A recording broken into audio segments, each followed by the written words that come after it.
The Angry Chicken is a production of Amove TV. Bookmark amove.tv for more gaming and esports shows.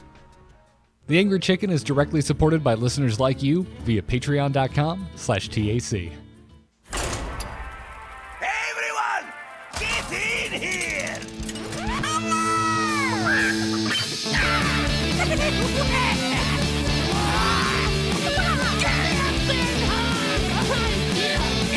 Ready for action! I've got the beast in my sight. A podcast about Hearthstone, Heroes of Warcraft. This is the Angry Chicken.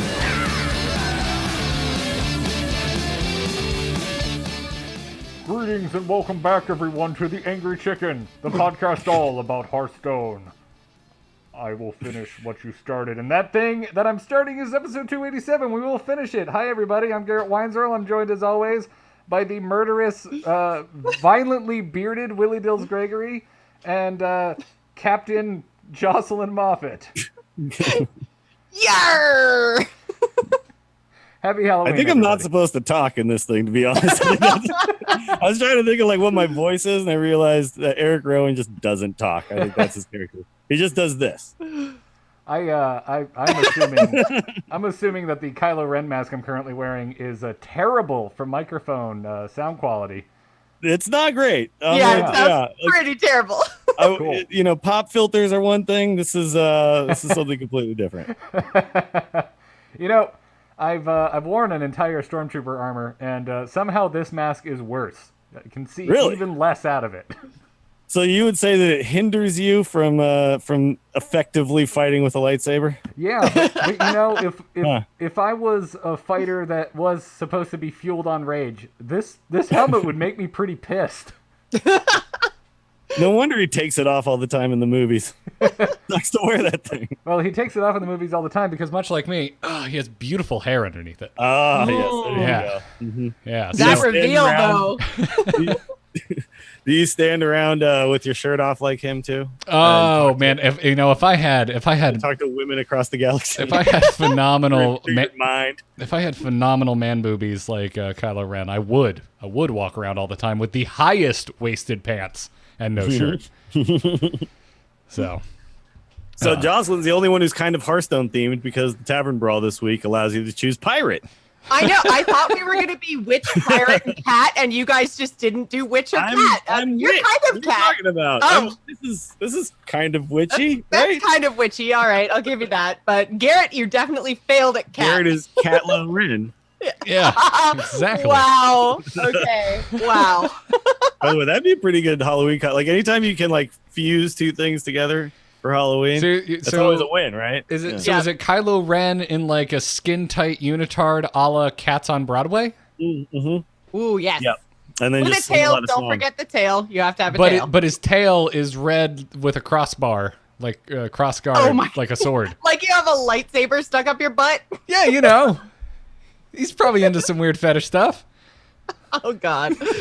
Things I did not need to think about on a Monday afternoon. Well, I Stop, mean, for I'm real, I'm though. sorry. You're talking to the number one Kylo Ren fanfic author on the dark web.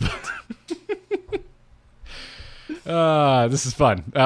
If anyone's wondering why this happened, Dill showed up dressed up like Eric Rowan without warning us, and we were just like, I did Dills, not. why There are was you- no warning given. In fact, the entire time we were talking before that this was on, you guys had no idea until the cameras were turned on. The reason is because I literally went out this morning to like finalize Halloween costume stuff because this is officially Halloween week. It is. Yeah, it's Wednesday, which is weird. Halloween is meant to be on a Friday. But yeah, I'm looking forward to it. It's gonna be fun. Yeah, I'm gonna be flying to BlizzCon on the 31st. Are you guys gonna be in Anaheim on Halloween? Yes, downtown Disney. Ooh, okay. Because of the time difference? Disneyland on Halloween. That's got to be fun. Like once in a lifetime thing. Yeah, because of the time difference, I will be having second breakfast in Anaheim, like a hobbit.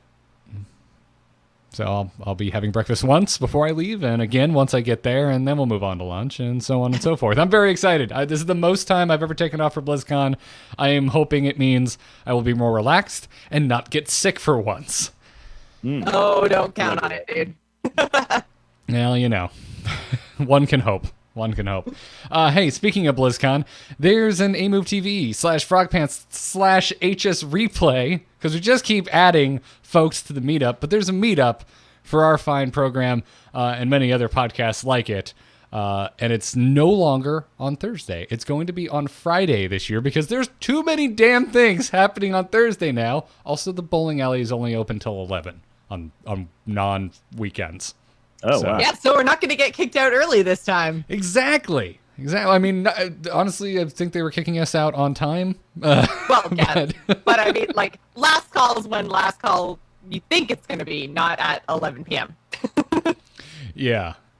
So, anyways, it's Friday, November 2nd. It's going to be at 9 p.m. local time. That's Pacific, but if you're at BlizzCon, that's what your phone, if your time is correct, should be telling you. So it starts at 9 p.m. Pacific time. It's going to be at the Bowlmor Anaheim Bowling Alley. It is inside the Anaheim Gardenwalk Mall. You can walk to it from the convention center. If you've never been there before, it's right around the corner. You can plug it into Google Maps.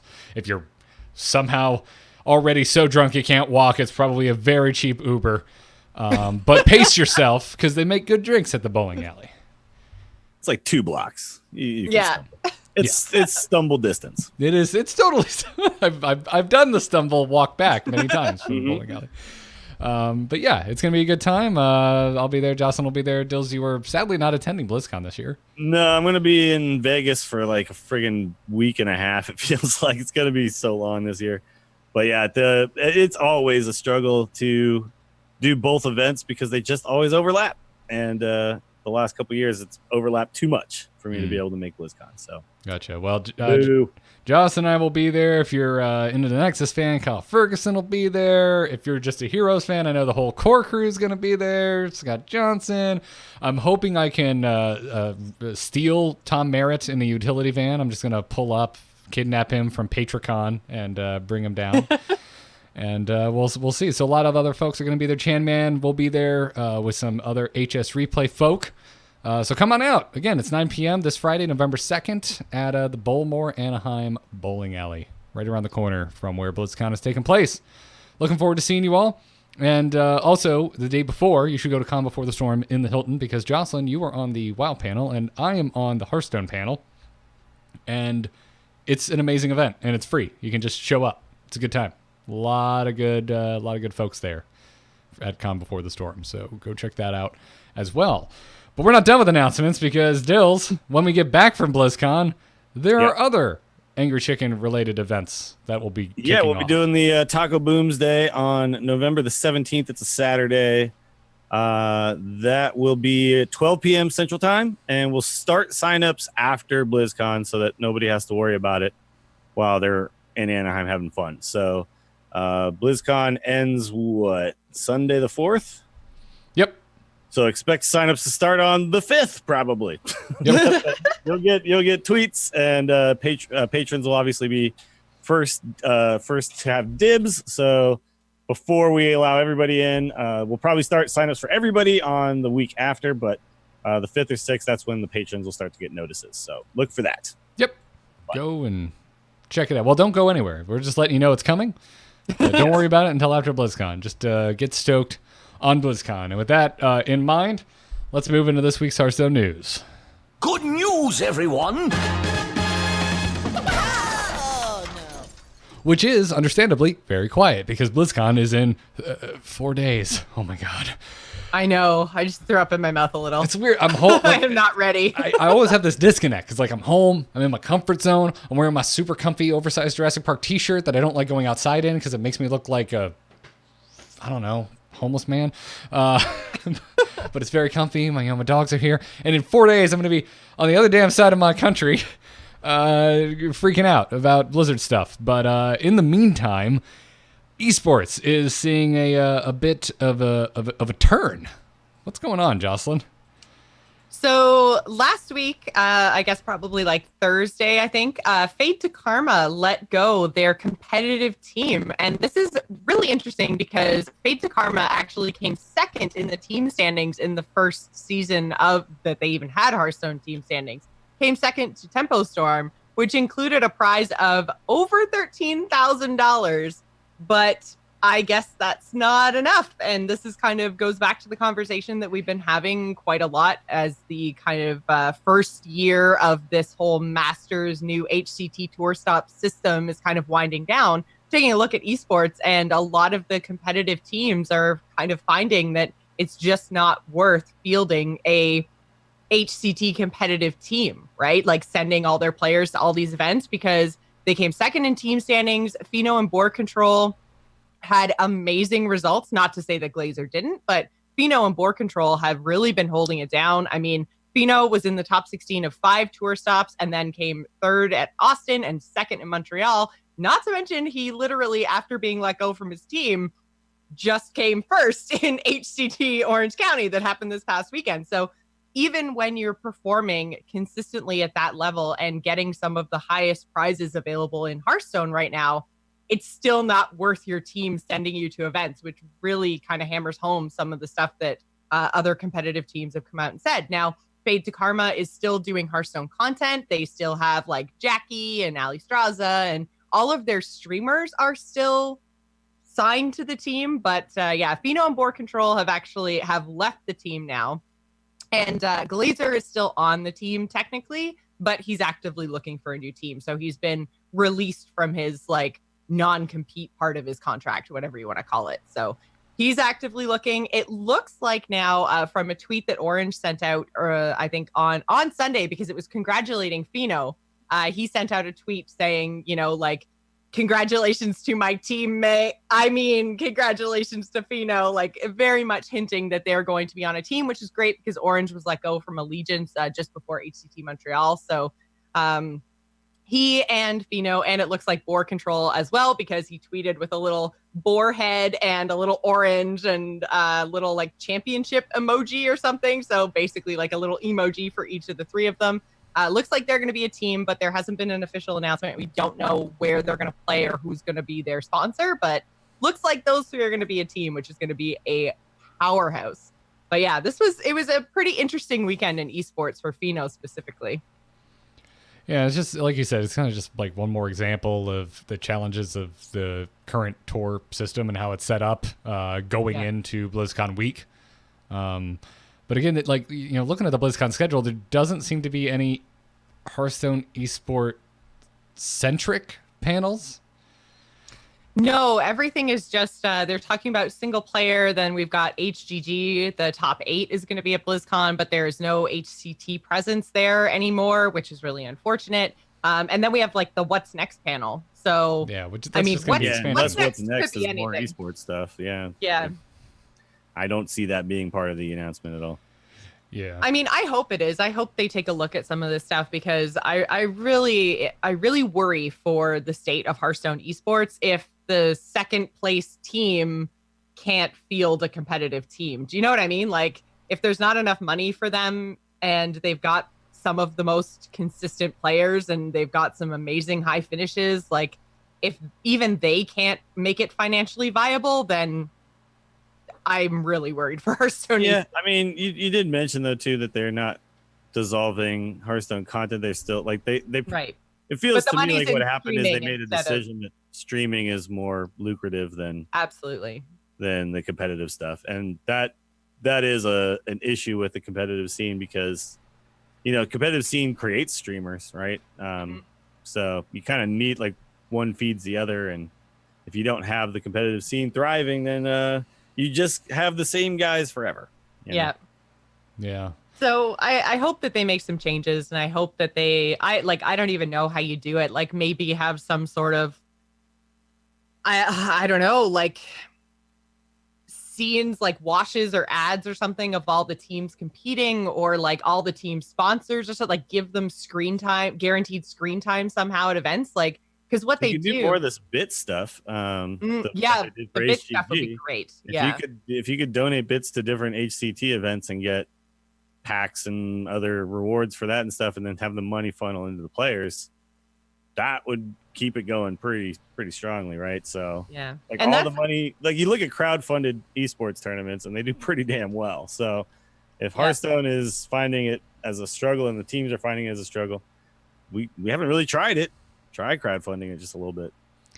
Yeah, it'd be interesting to see like if they could set up with Twitch somehow to be like cheer for your favorite HCT venue or something, and then have different prize pools, like have a base of like the 15 grand for every tour stop, but then be like the Orange County one has a $20,000 prize pool, and the, I don't know, the one over in France has, a $50,000 prize pool, like based on fan cheers. I think that's a great idea, because right now it's not working the way that they're doing it. So yeah, I'd like to see, though, not even add to the prize pool necessarily, but just if you show up to this event, you get a portion of the cheers that, get spent on that event, because then it makes it more viable just to try to go to lots of events, right? Because you obviously can't win them all.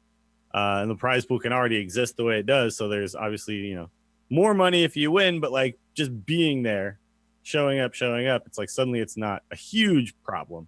Yeah. Like it's, if you're spending. Well, and I think that's what the Hearthstone Masters program was meant to do. Yeah. It was to give appearance fees and stuff, and basically pay for the pay for travel and stuff. And I think it was, what was it, $1,000 appearance fee if you were a 2-star master or something. So like, I mean, they were trying, but I think the way that they figured out the master star system and only calculating who was a master at the start of every season, like, and the fact that this was the first year meant that we were kind of waiting until now to actually figure out who was going to get those benefits. Like, they had to play a whole year of Hearthstone, a whole year in this HCT tour system, and travel all over the world and sink a whole ton of money into it before the master system really kicked in. So maybe that was the problem. Maybe this year was just growing pains. But the problem is all these teams and all these players invested in this year and then went, wow, we did not even come close to breaking even. So now we're out. It kind of sucks. Like, they maybe should have instituted the master's program, like taking into account somehow results from last year as well, or I don't know, kicked it off some other way, because this year seemed to be kind of painful for players and teams alike. Do you think they should find a way to, I don't know, maybe de-incentivize might be the wrong word, but for lack of a better word, de-incentivize traveling to international tournaments, like regionalize it more strictly? I mean, possibly. That could be a solution, right? Like, if you're an EU player, then points in NA don't count. Sure. Yeah, don't give like legitimate reasons to have to fly. Out of your region. Yeah, because I mean, it's like in North America, it's already challenging enough to just compete within North America, let alone, even having to consider the fact that there are points up for grabs in open tournaments in other countries.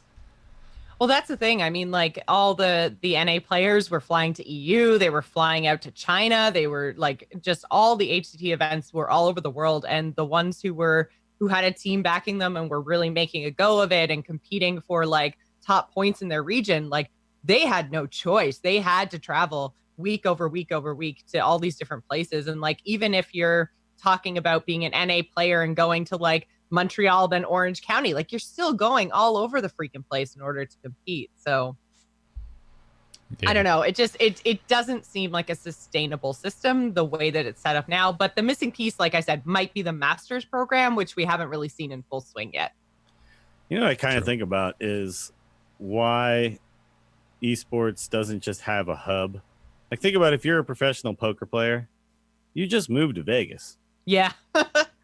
Like, if there was just a thing where they were like, oh, Hearthstone is in Kansas City, that's where it is. You know what I mean? Or like, I mean, you're Blizzard, you could just say it's in Anaheim. Like, if you want to be a professional NA Hearthstone player, we're just going to hold all the damn tournaments here.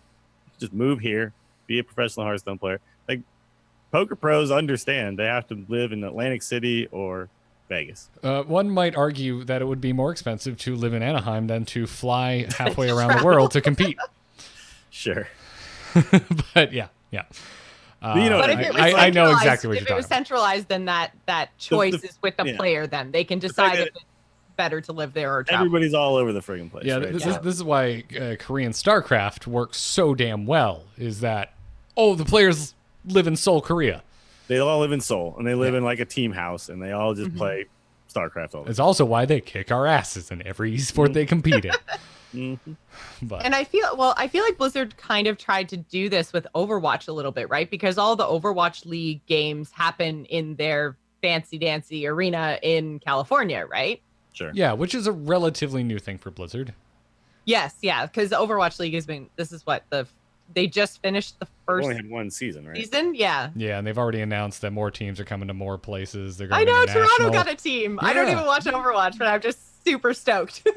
Yeah, like I'm not like a massive fan either. But the second they start like taking the show on the road, I'm gonna totally go watch some Florida games. Oh yeah, if they show up in Austin, Texas, I'm going. Yeah. Yeah. Yeah. It's cool. Breaking news, guys. We're getting free stuff from BlizzCon. Oh, yay. Yeah, this just went up. So they're calling this the BlizzCon celebration. If you log into Hearthstone on November 2nd, which is day one of BlizzCon, you will receive 1 golden Star Liner card and 1 golden Secret Plans card. Okay. At least Star Aligner is playable in Wild kind of ish. It's also really You can pretty. play. There is a Starliner deck in Standard. It's not there? good. It is. There it is. Yeah. I'm Well, serious. there could be an anything deck in any format. But Yes. if it's not good, then it's not Guess what class plays it? Mage. Druid. Damn. I What was a like, Druid is surprise. the super obvious answer. I'm gonna pick something that's not Druid. That was a mistake. Yeah. Yeah. It's actually a thing. It's not good, but it's possible. You do stuff with cubes, and there's even I think injured blade masters and stuff in there. And yeah, you just try to get like these turns where you revive a bunch of stuff. It's really interesting. I still haven't tried it, but it's out there. Secret Plan. Some hunters are slinging that. But, Sure. Yeah, it's got mechanical whelps, charged devil sores. Yeah, it's weird. It's weird. Yep. And then on November 3rd, if you log in on day 2 of BlizzCon, you get a free Boomsday pack. So day 1 and day 2 of BlizzCon, make sure you log in, get some free Hearthstone goodies. Jocelyn, please remind me to do this at some point while we're on the floor of BlizzCon. Maybe when Wi-Fi I'm gonna is totally behaving. forget. Oh, I'm just warning you now. Don't put anything on me. I don't remember shit. yeah. Oh, and then they were talking about developer panels. Let's see if it's no, not really. So what's next is day 1. It's the same thing that's on the schedule. There's a Hearthstone Streamer Showdown again. Cool. Let's see. Puzzling Dungeons. Nope, nothing that we didn't know already. Yeah. As far as that, just kind of a reminder. And then there's the streamer schedule. So cool. Check it out. It's on the official Hearthstone website right now if you want to check it out. But that's the free stuff. If this is off the cuff, that's because it is. It's just got posted. Dual Class Arena is about to leave, but we finally have some stats to look at. Yeah, these are kind of cool. It's compiled by a Reddit user, Dr. Stein 7, who actually did this last time there was Dual Arena as well. And basically, some of the stuff we talked about, was it last week? Some of this stuff was kind of confirmed. Ping hero powers are good. Rogue was the best hero power by kind of a big margin. But we talked about potentially that Warlock maybe wasn't as good, and it turns out it was. Oh, by the way, most of these stats, I should point out, were taken from the people who are doing the competition, right? The people who are racing to 5,000 gold first.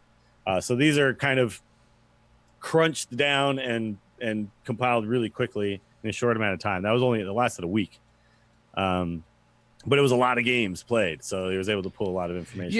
Yeah, it's still interesting to look at because it's way more stats than any of us have to pull from our own personal games. Yeah, exactly. So a couple of the takeaways: Warrior Druid was an underperforming combination, but was picked way too often. It turned out it was 1.5 less wins per run than Warrior Lock and Warrior Rogue. A lot of people were picking Warrior first just because Warrior, as the class, was getting the benefit of having weaker cards and was getting more of its class cards. So generally, you were just getting a lot of weapons and things like that. But it turns out Warrior Druid, you would think, would be really good. No, it turns out not so good.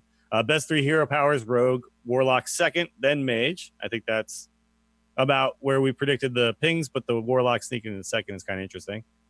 Rogue Lock, with Rogue being the first pick, which I never took Rogue as the first pick because I was trying to get the hero power. Rogue Lock took the top spot with a 9.76 average, and Priest Druid at the very bottom with, again, 7.97 is not bad, but we're talking about people who are competing for Right, so these are good players. I'm about to say, I keep confetti in a box above my head at all times for when I hit 7 wins in Arena. Right? Yeah, they're averaging 7.97 with the worst combination. The best class period by itself, whether it was the first or second pick, was Rogue. And the worst was Shaman, except for the fact that we don't know exactly where Paladin fell because there weren't enough games selected to even put it into the data. It was just left out. I'll tell you, because it was picked so. Well, I guess that kind of makes sense, right? Because it doesn't have bad. It doesn't have it's not card draw. It doesn't have ping hero power. It doesn't have that great like class cards. So I can totally see people picking anything but in either first or second picks. Well, it has spiked ridge right which is real good. But yeah, outside of that, it's like a lot of its cards. You can't have a whole deck of Spike Ridge Steed though. Yeah, and a lot of its cards require you to have some sort of synergy, right? Like a level up is not really going to be a good card in Arena because you're not making 2 1/1s a turn. Mm-hmm. It's good in Odd Rogue for a very specific reason. Right? Yeah, Call to Arms totally sucks when you're playing Arena. There's a lot of cards that are just hot garbage when it comes to Arena because you don't get to build in that synergy. So. Yeah. Well, as someone who did pick Paladin, I can confirm it was terrible. Yeah. It was so bad. Yeah. The only thing worse is announcing Train as your band for your conference. Did that happen? Train is playing BlizzCon. Oh, Jesus. Yeah. Yeah. That is the boringest. Might as well have. Oh, my God. All right. My rapid fire jokes I've made across Into the Nexus in the instance where I would have been more excited for Smash Mouth. Nickelback would have been more fun from a meme perspective. I know exactly. You can at least laugh, right?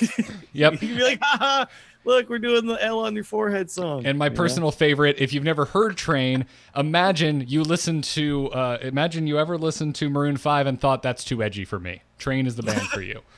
I like Maroon 5. That's fine. But if you ever thought to yourself, ooh, too edgy, Train.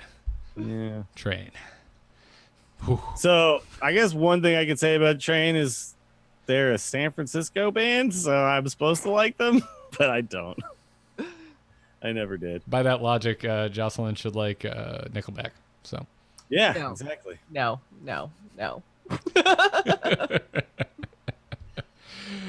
So what songs do they even have? I'm like trying to. I was like, I feel like I know one song. They have the Hey Soul Sister song, right? Okay. Yep. Hey Soul Sister. I don't even know the rest. I hate that song. I don't even know the next line. I hate that song more than. Oh, there's so few songs I hate more than that song. They are also, didn't they get Lindsay Sterling as well? She's quite talented. Well, they're doing they have 3 different artists. They've got Christian Nairn, they've got Lindsay Sterling, and they've got Train. But Train is the one where it's just like the big one. Why would you even bother? It's like, I guess, I don't know. I guess if my mom went to BlizzCon, she'd be really excited. That's okay, Garrett. You can just come play games with me, cool. Which is what the right thing to do during the concert. But no, they ruined it. They ruined it. That whole strategy works if anyone wants to go see the band. Rip. Yeah, actually, yeah. Now there's just going to be the same amount of people playing games. I believe all 3 artists are playing at the same time on 3 different stages, and I didn't know who Lindsay Sterling was before they announced this, so I had to go research her. But apparently people are stoked on Lindsay Sterling, and I've just been living under a rock, so I think there'll still be plenty of shorter lines for demo stations. Lindsay Sterling is quite talented. And Christian Nairn is like the BlizzCon sweetheart. Everybody loves him.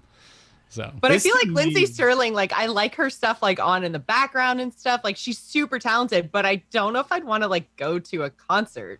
Like this to me feels like a lot of people said no. Wow.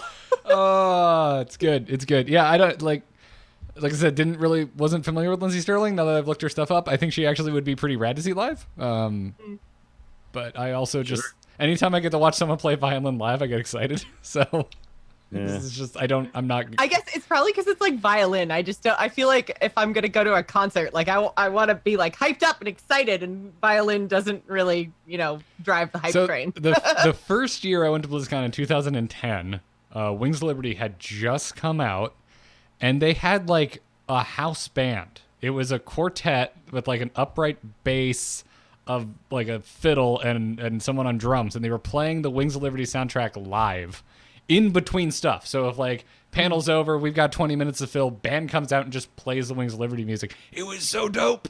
So that's why now I'm kind of like, okay, maybe I will go check out Lindsey Sterling. How cool would it be though if they just stopped having a band and just had like a DJ do sick remixes of Blizzard songs? I'd be very into like that. game music, and just had dope like dance remixes, and just had like a big dance party at the end. Yeah. Yeah. But also like, at this point we've gone through like we had Metallica, right? Like where do we go from here? Weezer. Where do we go from here? Dance We got party! Lindsey Sterling. I don't know. I still say Weezer or Coheed and Cambria would be pretty Sure, dope. yeah, no, those, yeah. But again, I think maybe they said no. By the way, talking about violin real quick, one of my favorite things to do when you see musicians live is imagine that their instrument is not there, right? We've had this conversation. Have you ever seen the subreddit where it's pictures of people on bikes and then they Photoshop out the bicycle? No. Go check it out if you haven't. But if you were to like Photoshop out like a guitar, right, and then just watch the motions that they're making, and then just be like, "There's no guitar there," and they're basically just doing the weirdest thing you could ever imagine. Now apply it to a violin player, and it's even. I don't know. I feel like there's a lot more like hand motions towards your crotch if you were to remove the guitar from the situation. So I would say no guitar playing guitar, weirder than no violin playing violin. But it kind of looks like dancing, right? But then like you're doing like a weird hand dance. If you do the violin, it's just like, what is this? Like, take it away. I've seen it before, and I've done that imagination. This is a fun little project if you're watching a band. Anybody, next time you're seeing a band, imagine the instruments not there. I feel like you mentioned this to me like 2 or 3 years ago, and my reaction was, this is why I'm not usually excited about DJs. Yeah. But, yep, it's fun. It's fun. Also, if you haven't done it, go and Google guitar slugs, where people have photoshopped out guitars and put giant slugs in the hand That's a good one, too. of famous guitarists. Wow. It works. It works so well. It looks like they're disgusted at what they're holding. It's wonderful. You're welcome for this Google image search wonder that I've just bestowed upon you. Hey, before we move into a strategy segment, which is going to be thicker than usual, just like the slugs that guitarist players play, we have a sponsor to thank today, and that's MeUndies, which you can check out by going to MeUndies.com/TAC. Guys, we're leaving. It's happening. I know you're not going to BlizzCon, Dills, but you're also traveling. You got your golf tournament. Joss, you and I, we're going out to freaking BlizzCon. Do you know what the first thing in my suitcase is? Underpants. All of your MeUndies. I now have enough MeUndies to get me through all of my BlizzCon trip. Yeah. Yeah. It's good. Yeah. Life goals. Because my thought is worst case scenario. Absolute worst case scenario. At least my private bits are covered. You know, like if I gotta go out in my brightly colored MeUndies, then so be it. At least that's. If I forget pants, if I forget shirts, at least I've got MeUndies. By the way, travel tip: put a couple pairs of MeUndies in your carry-on, just in case they lose your luggage. Gotcha. I just like I work at a hotel bar. I was just talking to this lady who lost her luggage, and I was like, man, if only she'd stowed a couple of MeUndies in her carry-on, she'd be fine. That happened to me Alas, when I went to New Mexico 2 years ago. They lost that my luggage got delayed, and the first thing I had to do was run to Walmart and buy gross underwear. I was like, "What? Great, wonderful." There's nothing like, you know what you shouldn't buy when you're desperate? Underpants. Oh God. It's not a good desperate purchase. But yeah, so the MeUndies are definitely the first thing. That's the only thing I've packed right now, clothes wise. I have all my recording equipment and MeUndies in a suitcase. So Priorities. Yep, they're super freaking soft. They have new fall offerings. They have like lounge pants. It's made out of the same material that their undies are made out of, and it's, oh my God, I need a pair. I can't imagine that much softness all the way down to like my feet. That would be so good. I need it. They still got Halloween prints. Go check it out. I love the jack-o'-lanterns. Love them, love them, love them. They're very fun. They are extremely fun. And they've got a 100% satisfaction guarantee. So if you don't love these undies, which I cannot imagine a universe where you don't, they will do whatever they can to get you the right pair. So check them out, meundies.com/TAC. On top of all of that, you get 15% off your first pair by visiting meundies.com/TAC. And you support the Angry Chicken in the process. So we're keeping you, really comfortable under all your clothes, and you're supporting your favorite Hearthstone podcast all in the same process. So 15% off, plus you get the free shipping. They all got that 100% satisfaction guarantee. Just head on over to meundies.com/TAC. We thank them for their support. We thank you for wearing comfortable underpants. And now, let's move into strategy. Hit it very hard. Wanna blow something up?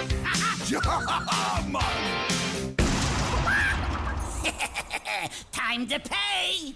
Shutterwalk Shaman is what we're talking about today. If you're watching the video version and there's 2 deck lists here, it's because there's a through line here, and we'll get to that later. But we're mostly focusing on Shutterwalk Shaman.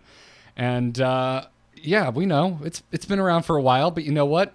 It's really good right now. It's really freaking good right now, and I don't think we actually did a proper strategy highlight ever. So let's get. I don't think we have actually done, because it's kind of one of those decks that when it first happened, everyone was just annoyed by it. It dominated our newsfeed for like 3 weeks. Yeah, we knew it was good. We were just it was one of those things where we're like, oh man, this is the thing now. But since that period, and then they've sped up the animations, all that, we all know about that. It's just become one of those decks that's just kind of there. It's a lot of people. It's one of the strongest decks you can play in a tournament setting because it does well against aggro. It's able to beat control because it gets to essentially an infinite combo. It's just one of those decks you can put in your lineup and you can get wins with it, right? And that I think is always going to be, those types of decks are always going to be super strong in a tournament setting. As far as the ladder is concerned, it's also really good because, again, it's a rock, paper, scissors type of meta. And this is kind of like the thing that has a chance against all of it, right? Mm-hmm. So, and now it's being tuned a little bit in the wake of the most recent nerfs. There's, me and Garrett were playing before the show a game real quick. There is a little less draw now because some of that has been taken out in favor of one of the cards that has kind of had a little bit of a resurgence since Blood Knight has gone away in the wake of Giggling Inventors going away. And that is Corpse Taker. So Corpse Taker is just a strong delay type of card that can just come down in the middle of a game here in Shutterwalk. And then it also has the added benefit of if you play your Shutterwalk before you've played or before you've drawn Alakir or Ziliax and you have played Corpse Taker, now your Shutterwalks are getting the Corpse Taker battle cry, which will then give them, Lifesteal, Divine Shield, Taunt, and Wind Fury, so getting a bunch of 6/6s on the board with all of those things on them is pretty damn good, even though it doesn't happen very often. It's just like a byproduct now, right? So it's kind of a cool new twist on an old maybe favorite. So it helps you. It helps you with some stall in this deck, but also gives this like really absurd win more in terms of its battle cry being attached to Shutterwalk. Mm. Yeah, and so Gary, we were playing today. The draw not being there is a little bit weird. But yeah, that's been my personal experience with the deck. But you know me, I'm one of the most impatient people in the world. So sure. I find I draw like almost too much with this deck between the Manatides and the Acolytes and the Farsights, and then especially if you're playing with Hagatha as well, and you're kind of like trying to go a little bit later and you're trying to get assemble your combo. I run into hand size problems with this deck all the time. It's like every single turn I'm like, okay, wait, I'm on 8 cards. Okay, that's okay. But then next turn, oh my God, I'm going to be on 10 and I'm going to be burning stuff. No, we actually had that problem late. It's just sometimes you don't get there. Sometimes you don't feel like you're cycling the deck very fast early on. But yeah, me and Garrett were actually dealing with this issue where we were like, okay, let's kill off our Manatide totem so we can stop drawing because we'd Hagatha at that point. And you're right. Suddenly every time you play a card, you're adding in stuff. So it's just it's one of those things where you got to be a little cautious and be pay attention. It's feast or famine is really like what it feels like. It's like either I'm not drawing enough, or if I do find one of my good draw engines, it's like I need to be very careful with this.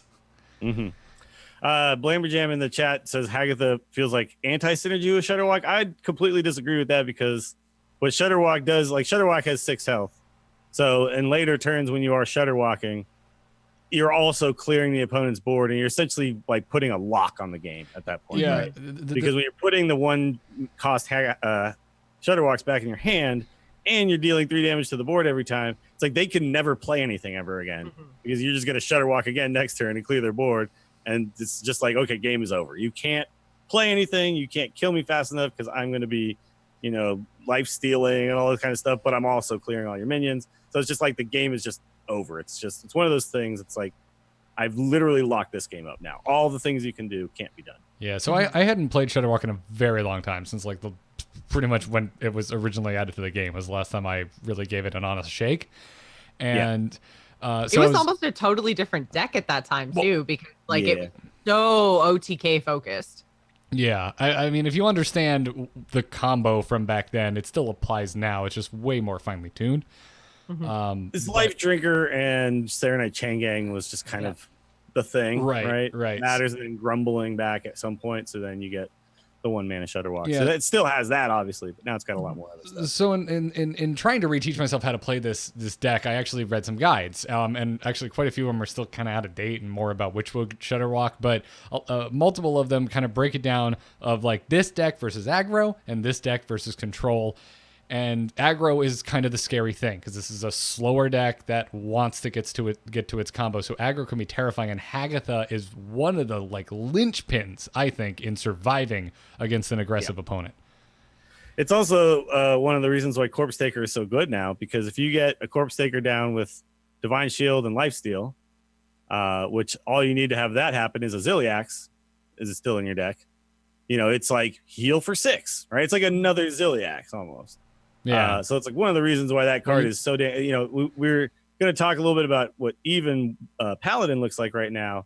And in that deck, the Corpse Taker has a lot more of an offensive purpose, right? It's like Flappy Bird and Token Druid. It's just this thing that if they don't answer, you can just win. Yeah. And in this deck, it's more of like, this is just one more way to stall, one more way to heal, one more way. It almost acts as card draw in the fact that it makes the game go another turn, another 2 turns, another 3 turns, right? So yeah, as aggro can be a problem, but also there are draws with this deck where you just crush aggro's soul, right? Like they play some minions, you kill them. They play some more minions, you kill them. Then you put Serenite Changang in the way. Then you life drink a little bit. Then you Electra plus Volcano or Electra plus Healing Rain. It's got so many damn tools, you know what I mean? So yeah, and then you Hagatha and you kill their board again, and then you're generating free spells, and sometimes those are more lightning storms and more volcanoes. Like, it's just one of those decks that can be so damn frustrating to play against. And actually, I think that Shudderwalk being in the meta is one of the reasons why people hate the meta is decks like this, right? Because they are super fun to play, but man, they are frustrating to play against. Yeah, especially if they draw correctly. That being said, I played it against our friend of the show, Chris, who I alluded to last week, and then found out I could have said his name as the guy that was hooking us up with some MTG codes. And he played the new Murloc Mage against me, and I never drew my Lightning Storm, and he won by turn 5. Yeah, that can happen. So, sometimes it just doesn't work. Yeah, but one volcano draw. So when you look at the mulligan win rates and the keep stuff here, obviously Keleseth is a keep, right? And it's been kept 100% of the time, and it's when you have it in your opening hand is the number 1 card. But number 2 card mulligan win rate is Volcano. And it's only been kept 35% of the time.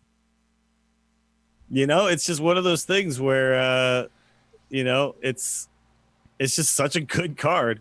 And people are like, I can't wait till turn 5. But it's like, by turn 5, you kill their entire board, and then suddenly it's like the game resets, and you have much stronger late game. So yeah, also I recommend try keeping that card. Yeah, I wonder if it's a little bit tougher with Volcano just because of the way that the meta is right now, where there seems to be a few of like a few different archetypes within each class. It's not like when I go, okay, Warlock, I know for sure that he's control, so I don't need Volcano, or I know for sure that he's aggro, so I need to keep Volcano. It's like, it could be Zoo or it could be control. And there's this like huge gulf in between the two possible Warlock archetypes. True. You know what I mean? Like maybe it's just that like you feel like you can't afford to hold on to a 5-mana card because if it's not an aggressive variant of whatever class it is that you're facing, then it's like you've thrown away a chance at a tool you might really need.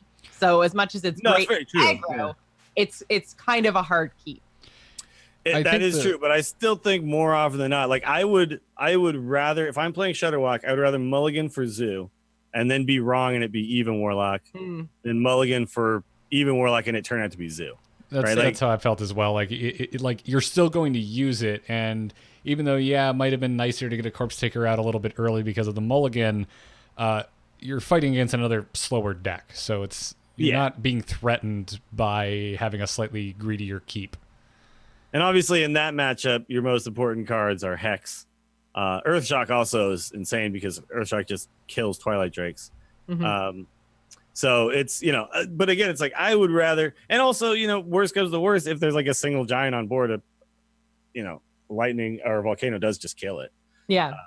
It's just when they get like the 2 on board, and you're like, that's 16 health, and I can only deal 15. But that's okay. I found my Electro Storm Surge. So sure. Bye, Giants. Yeah. But it's it's one of those things where I mulligan generally for aggressive decks when I play this because I beat the control decks just because I'm Shutterwalk, right? So I that's another thing I also recommend. It's like just mulligan for aggro in almost every matchup because that's your biggest problem is aggro. Like you're gonna beat the late game decks because your late game is an infinite combo. In most cases anyway. Yeah. Makes sense. Mm-hmm. Yeah. I dig. Yeah, I would love a universe where I knew to keep Hex versus Warlock, but that's one of the big outliers for me. Like I'm with you there, that if I knew it wasn't Zoo, I'd be like, ooh, stay right here, Froggy.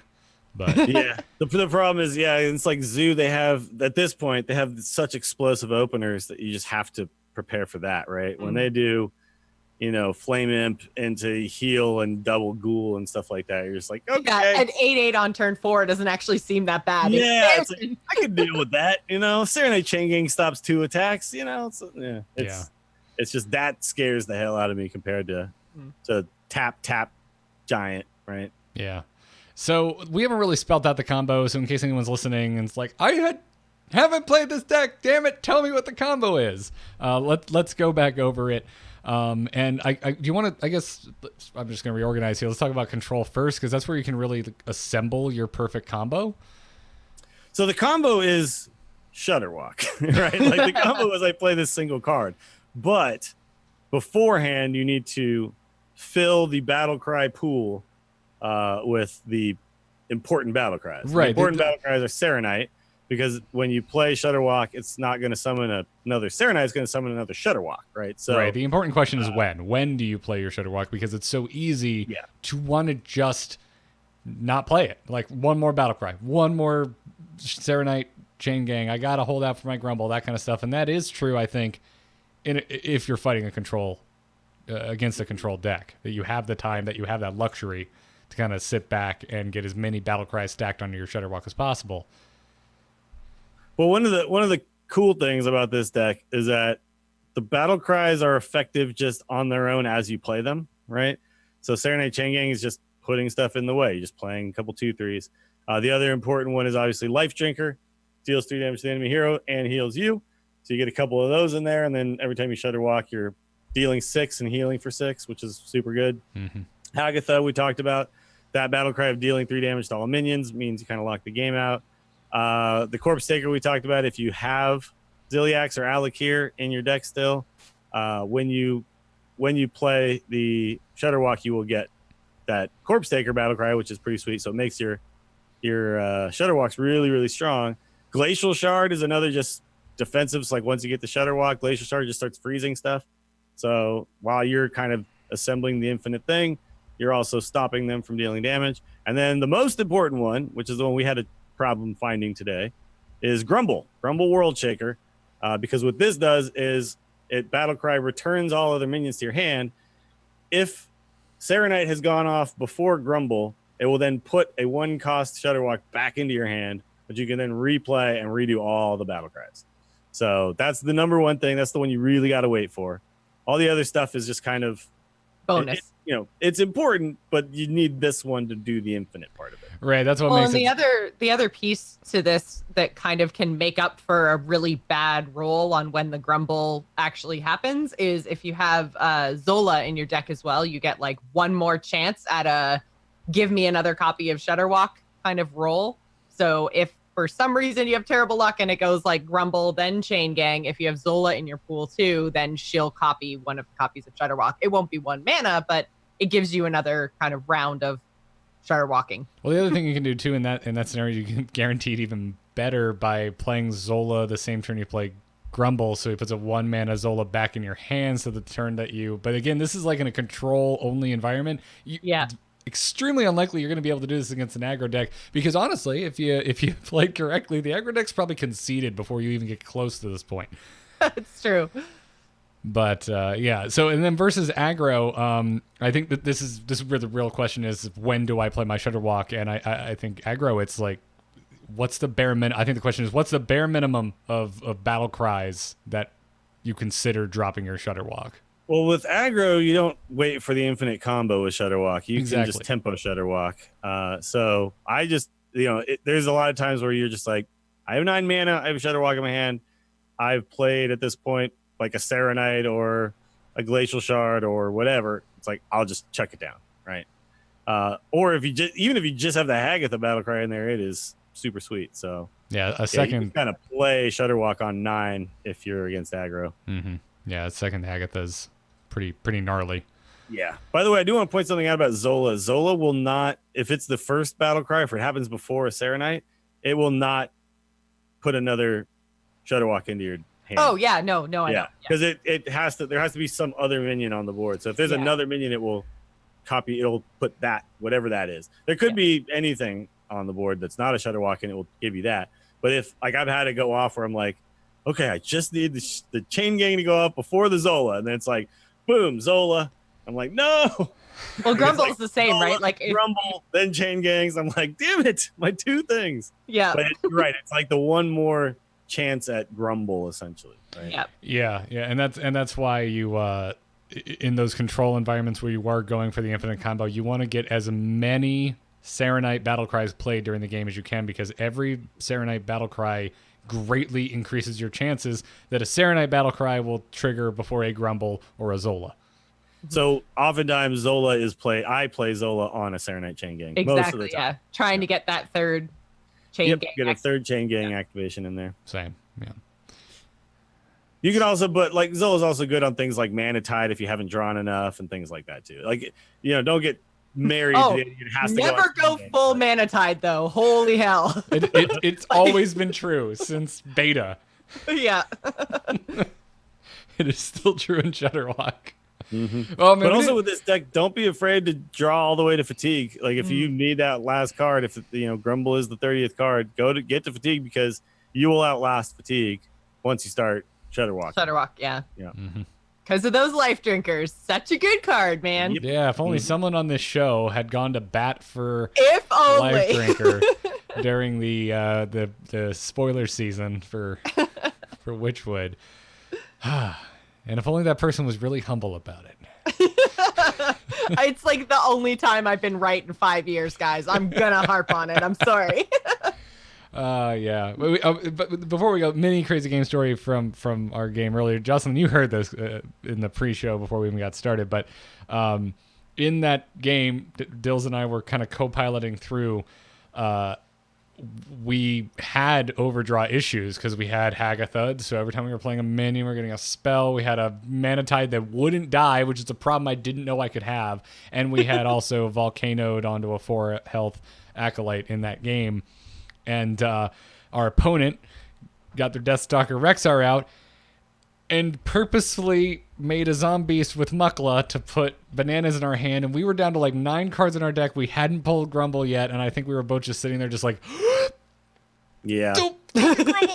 Don't be It was Grumble. scary. And then I think it burnt like a lightning storm. We're just like, oh, thank God. Yeah, it was like a lightning storm, an earth shock, or just something completely useless to us. But yeah, it was that was sketchy for a moment. That was a good play on their part because they correctly read the situation that we had not drawn the important card in Grumble yet. Just like a honorable mention, by the way, because we are talking about how Corpse Taker is making a little bit of a mini comeback.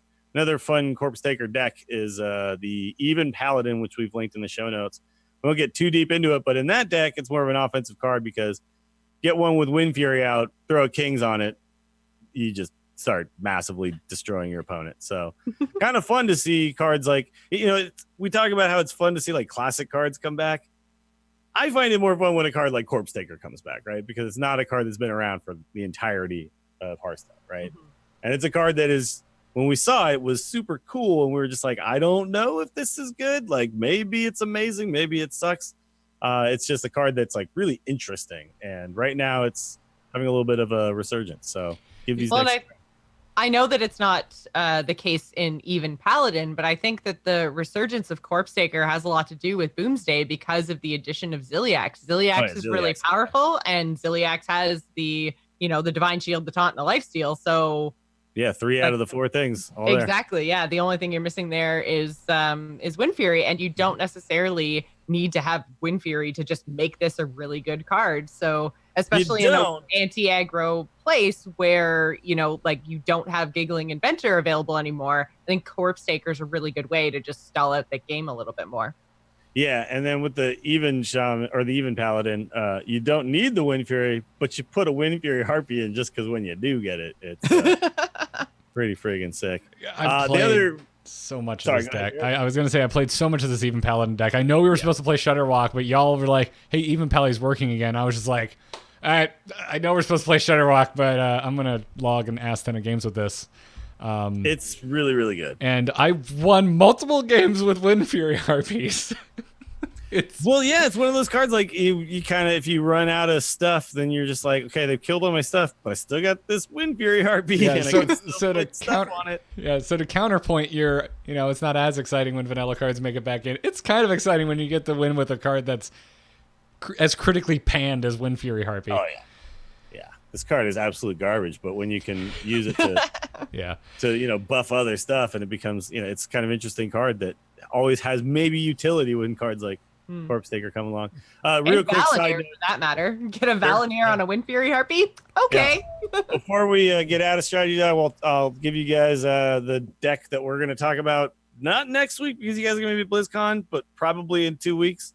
This will also be linked in the show notes. We're going to talk about Cube Mech Paladin, which is super interesting and has Meat Wagon in it. So I'm excited for it. I've played it a little bit, and it has, one of the important things in Hearthstone these days is tempo swings. This deck has tempo swings, massive tempo swings. So look it up in our show notes. It's listed on Vicious Syndicate's website right now, but it is super fun. Awesome. Well, I think in closing, Corpse Taker for president. And but before we move out of strategy, Big Priest is causing some trouble in Wild. This is a very highly upvoted thread on the Hearthstone subreddit at the moment from user Imbaskills. There's a lot of opinion in here, but there's also some interesting fact as well. He kind of points out the Vicious Syndicate meta report talking about that the pre-Aviana nerf, the deck had over a 53% win rate across all ranks. And had a 52% rank from 4 to Legend. And in both cases, that was higher than Psychomelon combo druids. And then the nerfs have, more or less killed Alanith mages and combo druids, which were very bad matchups for Big Priest. And so I love this. Imbaskills puts it, with its natural predators gone, Big Priest numbers are increasing in an alarming rate. Yeah, Big Priest is one of those decks that I just really think is unhealthy for the game, and in Wild, it's just always going to be there. Barnes that card sucks. Yeah, I can't disagree with that. It's one of those things where when they high roll you, you're like, oh, well, I lost because you had Barnes, and it comes out so early, right? Mm-hmm. Like I think these cards that generate extra 1/1 guys or whatever, like Dollmaster Dorian is the better version of this type of thing.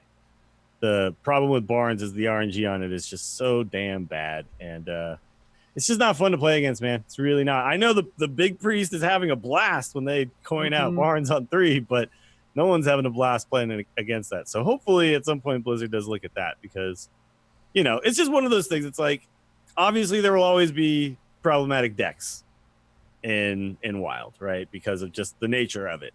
And I've heard specifically Blizzard Team 5 members talk about how they like Barnes because it's one of those decks that people really like. They loved Big Priest, and so they don't necessarily want to change it because it's a deck people have a lot of fun playing, right? But it is also a deck that just feels so terrible to play against. I think they need to look at that part of it as well. So you could maybe make it come out a little later, and it wouldn't be so much of a problem. I think it's just the fact that it comes out on 4 and the game feels over. Hopefully Especially if you Barnes into Yasharaj, right? Which is oh Jesus, yeah. That's That is borderline disgusting.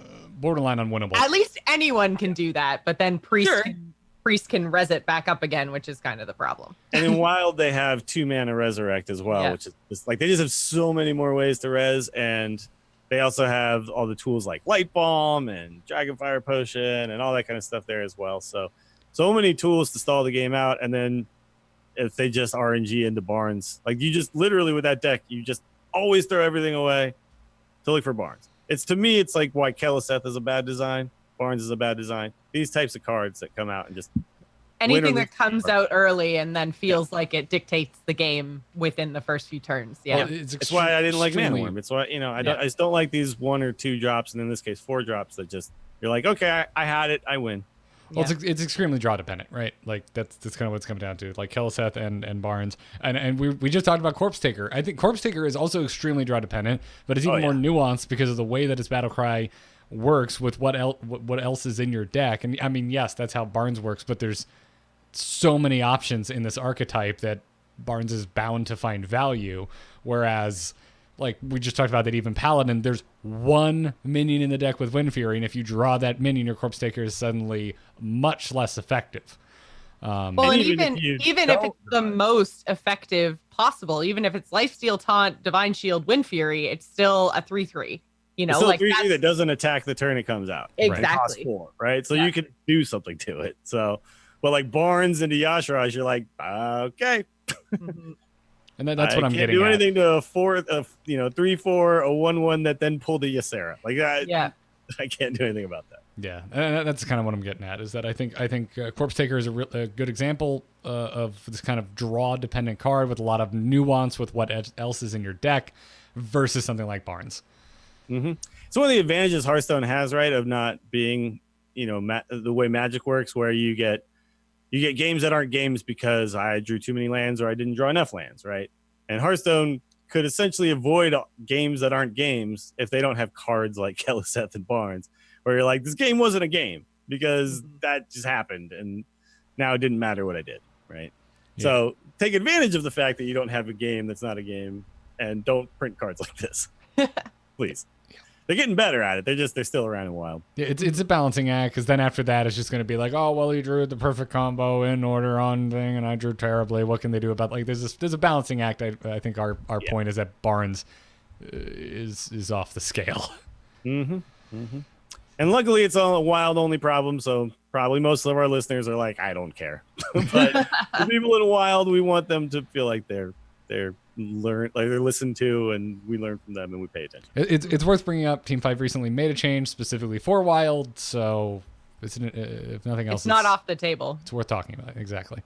Before we move into crazy game stories and emails, let's thank our second sponsor today, and that is HelloFresh.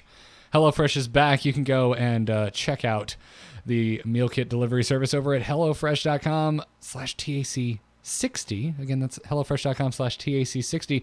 If you're somehow unfamiliar with HelloFresh, and if you listen to the show, I find that hard to believe, because I have straight up said that they are probably keeping me healthy as a result of my habits of cooking for myself without boxes that show up at my door with step-by-step instructions complete with pictures to tell me how to actually cook a meal for myself, as opposed to, I don't know, just eating tacos until I die.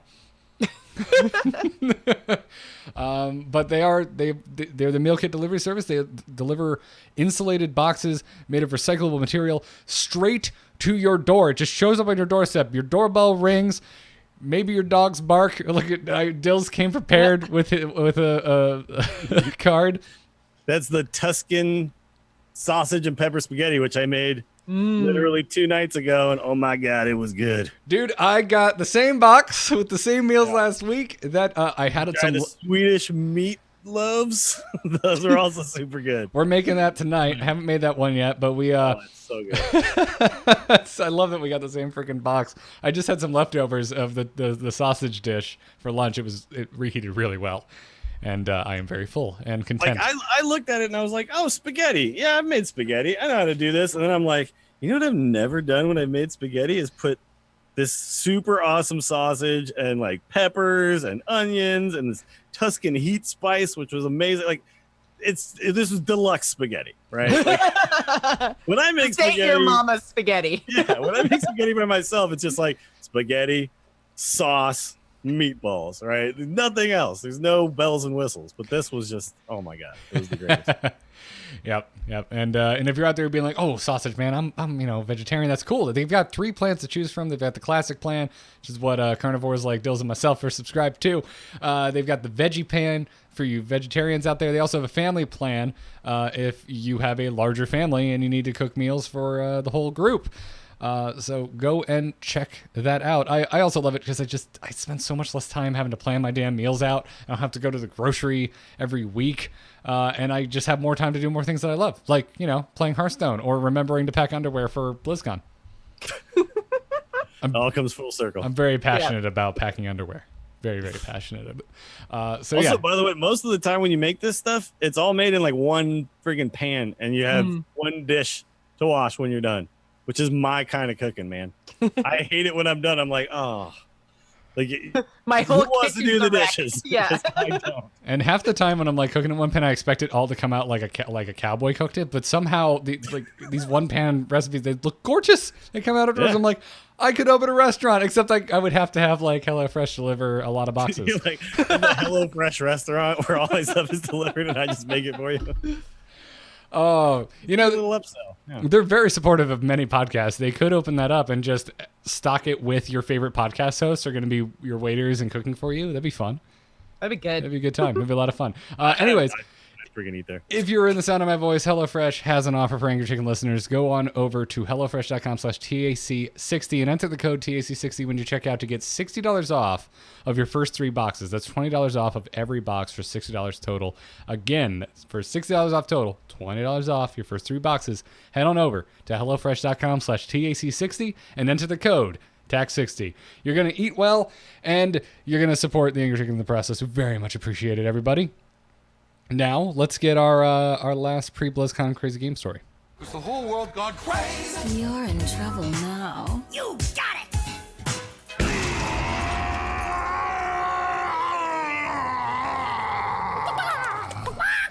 You can send your crazy game stories to tacpodcast@gmail.com. Jocelyn, don't judge my sweet dance moves.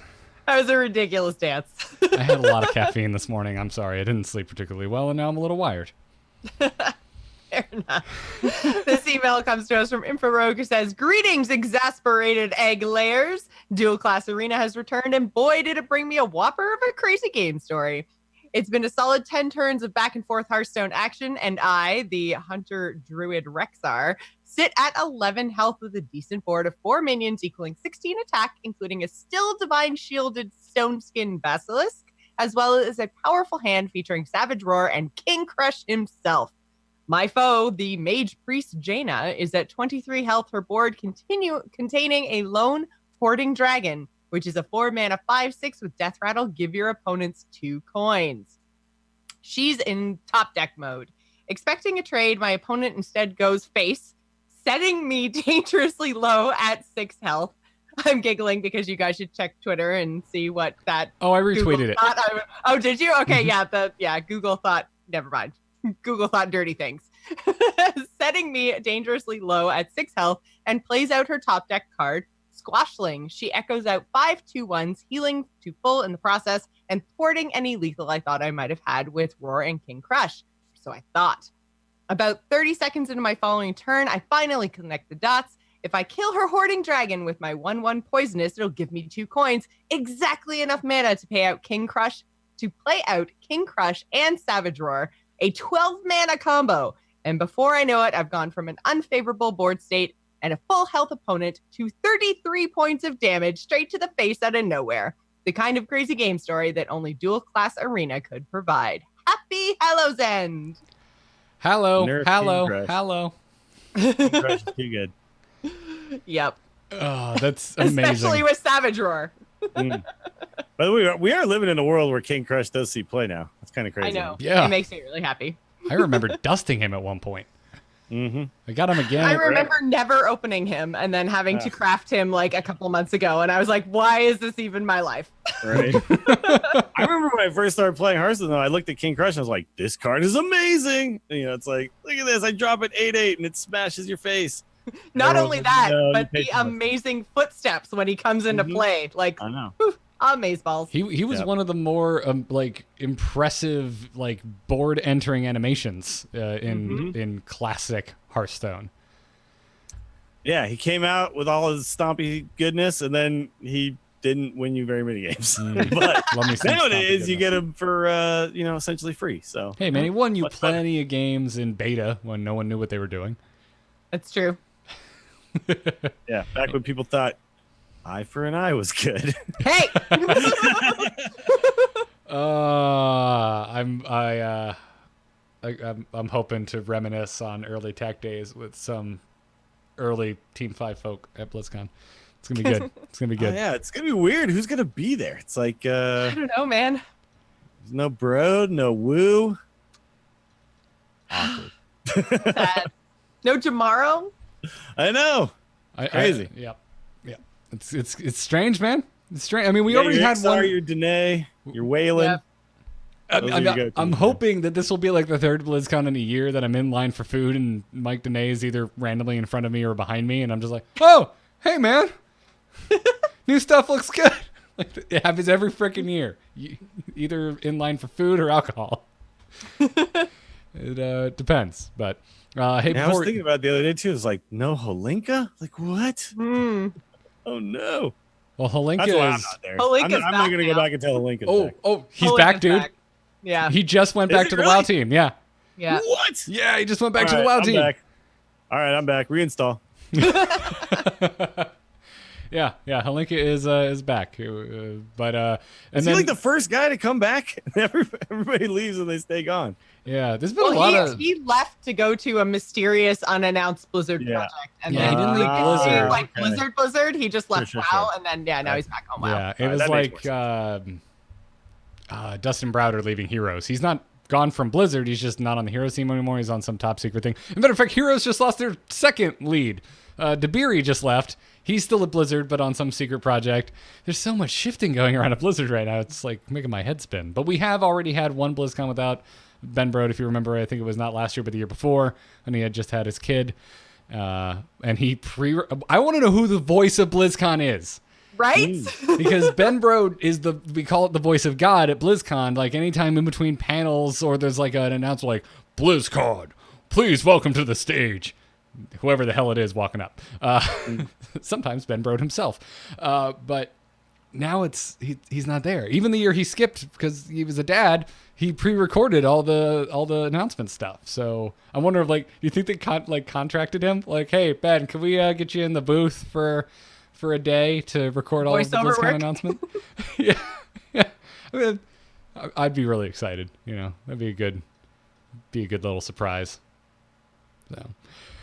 Anyways, before we move to emails and wrap this up, huge thanks, by the way, always in store for our patrons over at patreon.com/TAC. You guys, you're the backbone. You're in there. You don't have to subscribe. I don't know if you know this, patrons. This is bad business, but this is free. Shh, Garrett. No, you can't stop me, man. I'm just dropping truth bombs. This show is free. You don't have to pay for it. You don't have to, but you can. You can go over to patreon.com/TAC right now. $1 an episode, 50 cents an episode. I don't know. We could all use a yacht. If you want to donate $1 million an episode, we're not stopping you. You can go over to patreon.com. Yeah, Elon Musk, I know you're listening. Yeah. Yeah, dude. Yeah, stop smoking that illicit substance and donate to the Angry Chicken over at patreon.com/TAC. Anyway, seriously, we very much appreciate everybody. We get to do this for a living because of your support. And we'd like to thank one of our newest patrons, Brad F. Thank you, Brad. Thank you very much. And check it out. If you enjoy Angry Chicken, you want to support us, patreon.com/TAC. Now, let's wrap this up. Email time. Hello? Hello, it's me. Hello? Just quickly, do you get my message? Yep. Oh. Hello, brother. Send your emails to the same place, tacpodcast@gmail.com. Mr. Delusional starts off this week and says, "Hey, irate winged foul ones. Please help me see perspective. I'm feeling frustrated by the meta. Not because it isn't a more cerebral meta, but because it feels like the meta has a disparity based on rarity of cards." I haven't gotten one of these in a while. I know. It is looking like a decent deck has to have a bunch of legends or rare or higher cards to win. The closest deck right now in the meta that is not as expensive is Heel Lock, and it isn't doing that well. I'm not upset that it's harder to read the meta. I'm more upset because the better, more high win percentage decks have cards that are of higher value. I know that pros can prove me wrong, but we're talking about time invested. I don't have the time to constantly play as much as they do. Hearthstone is a hobby that honestly is becoming one which seems to be dependent on money spent. Maybe I'm delusional. Once again, help this amateur veteran gain perspective. I mean, he's not off base here. I mean, I said this is something we haven't. It's definitely gotten more epic central than before. I feel like that was the big kind of shift, is that there were a lot of decks that used to be built around like maybe one or two legendaries, but then they were often filled out by commons and rares, whereas now it almost feels like you have to have a couple of legendaries, but then it's filled out, or those legendaries are made better or enabled by epics. So epics used to be these like super crazy, think something along the lines of like academic espionage that is just, it does something way out there and way crazy. And if you want to try to build a deck around it, cool. But now it feels like you kind of need the epics to fill in the gaps in your deck and make your strategy work. And I think that's where a lot of it's coming from, is maybe not necessarily the legendary cards, because I feel like we've always had to have one or two or three of them, but it's the backfill of the deck that seems to be more expensive now. Yeah. Also, something that this email made me think of is not that I feel like more legendaries are in decks because there's now 2 class legendaries every expansion, but I feel, I don't know, something we haven't talked about, like having 2 class legendaries per expansion makes it a lot higher chance that there's going to be good legendaries that continue entering the meta as well. So I wouldn't write off legendaries entirely. Just because there's a ton of them that aren't playable, I think more of them increases the chance that there will be playable legendaries. Well, and I guess the fact too that there's less neutral legendaries means that like Ziliax is super good and you can use them in a lot of places, but there's only like 5 chances in expansion to get a neutral legendary that's good, whereas before you could have a neutral legendary that maybe worked in a lot of different situations where that's just not the case as much anymore. Yeah, which that's a hard one for me to wish for, because it does make the game more homogenized. It's like absolutely, yeah. I saw Ragnaros enough. I saw Sylvanas enough. Like they weren't that interesting. Everyone had them. It felt like it was this backbone to any deck in the game for the most part. Don't write in with your, except in this case, we're talking in broad strokes here. So I like a world with more unique legendaries. The problem is cost, and to give credit where credit is due, they're giving a lot more giveaways than they ever used to, more gold than we got before. But and a lot of the giveaways that they're doing, like, because they used to do giveaways that were things like ETC, which was not craftable, not disenchantable. Like now they're giving us often golden versions of collectible cards, which means if you want the dust, you have that option. And that wasn't an option that was available to us previously. Yeah. Although, by all means, please keep giving us weird promo cards. I think they're really fun and cool. And I'd like to see more of them. But Yeah, I mean it is difficult, but do we have counterpoints? Like, are there more? No, affordable... he's just not wrong. He's not wrong. Yeah, it's true. Yeah, like I'm looking at the top decks, and outside of things like what he already mentioned, which is Heal Zoo, which is doing good. He mentioned that it's not doing that great. It's still a very good deck, but even Heal Zoo is running, you know, a decent amount of epics. Let's see. Does the Heal Doomguard's Zoo a rare. Does it run Gul'dan? Not anymore, but now it has Solarium in it, which is Which legendary. is the epic spell, right? Or legendary actually, it's spell. not running any epics. Holy crap! The current version is taking all the epics out. So, but it is running some rares. So that is literally the cheapest. You got Keleseth and Solarium, and that's it. But then you look at things like even Shaman has, Sea Giants, which are epics. I know they're old cards, but they've been around forever. And like things like Odd Paladin, Level Up is an epic. Void Ripper is an epic. It's just yeah. What's the Corridor Creeper is an epic, and a lot of people does to those because they thought they're never good again. But yeah, it's true. It's just now it compares in other card games. Still the cheapest as far as like I put this amount of money and now I have all the decks. Right? Like if I put $100 into Magic right now, I will not have all the decks. I'll probably have. And I'm talking like MTG Arena. If I put $100 in right now, just open a bunch of packs, I'd still probably only be able to make like one, maybe two decks, real decks with it. So, if you put a little bit of money in, you do have more decks to choose from. But if you're trying not to put that much money in, it has gotten harder.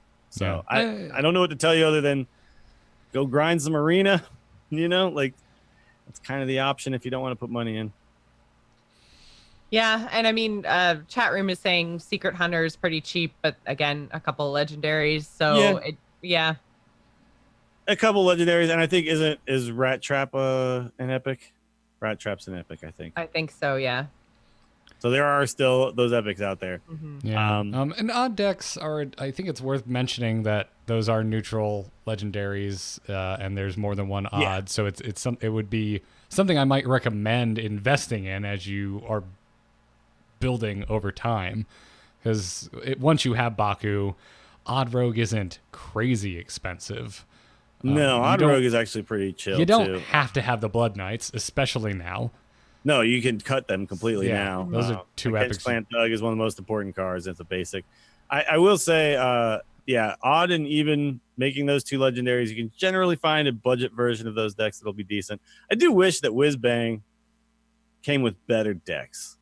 Like I wish that the decks that they pre-designed for people weren't garbage. Because it sucks. Like that card is so perfect for like I don't have a lot of exactly this problem. Yeah, I don't have a lot of money to spend. I make this one card, and then I can actually compete. You can compete up to a certain level, and then your decks are just not as good as theirs. How cool would it be if they updated the decks Whizbang gives you? Right? Like every month. Just to be a little more meta. Didn't they say that he's always going to give you the recipe decks? So as the recipe decks change over time with new expansions, he will change as well. But the recipes always suck. But they are still deck recipes. Okay, so my response was A, I didn't know that. B, those decks are garbage. Yeah. You get like that shaman with no win condition sometimes, and you're like, what do I do with this? I lose. Yeah, it'd be kind of cool if they did that. Like, I don't know. Again, it's still a business, but yeah, there's no argument it's gotten more expensive.